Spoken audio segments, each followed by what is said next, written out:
नमस्कार मित्रांनो,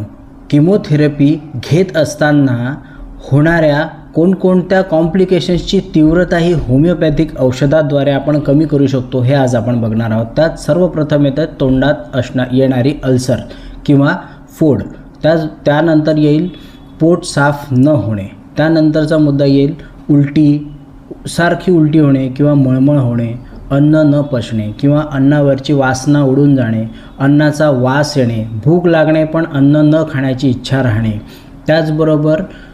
थकवा खूप जास्त येणे, रोगप्रतिकारक शक्ती कमी होऊन जाणे, त्यानंतर संडासला होताना कडक होणे, रक्तस्राव होणे, फिशरचा त्रास होणे, पेन दुखणे किंवा आग होणे, अशा प्रकारच्या गोष्टी, त्यानंतर रक्तातील घटक कमी जास्त होणे, या सर्व गोष्टी होमिओपॅथीद्वारे खूप चांगल्या प्रकारे मॅनेज होऊ शकतात। त्यासाठी आपण दिलेल्या नंबरवरती फोन करावा।